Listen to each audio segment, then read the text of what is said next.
I'm on record, I have this video which has gotten a bunch of views, telling the Senate in 2016, I said, hey, the price of energy determines the price of everything. These Obama policies, the anti-fossil fuel policies, are going to create shortages and drive up prices. And my senator, I'm from California now, at the time, Barbara Boxer, is like, I don't appreciate getting lectured by a philosopher. Okay. I'm like, you need to look at the big picture data. You're not looking at the benefits of fossil fuels. You're making this basic mistake.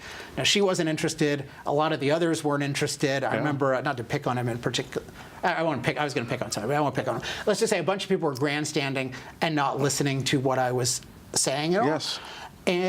But it's there. It made total sense. It was so obvious back then that if you restrict the supply of something crucial and you don't have a viable replacement in a world where far more people need it. So the world is mostly energy poor. So we need way more energy. And you're talking about restricting 80% of the world's energy that's still growing in a world where 3 billion people use less electricity than one of our refrigerators. Yes. What do you think is going to happen? Yes.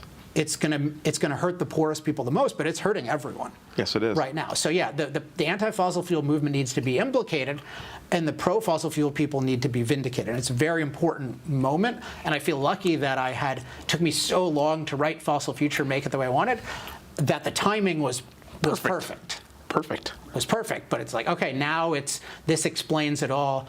I've been saying this for years. Now people can see this. They can see, they've been talking about climate crisis. People throw around crisis, emergency, just like as fun terms. Yes. Like a crisis is what you're seeing where people are worried about food and worried about freezing to death.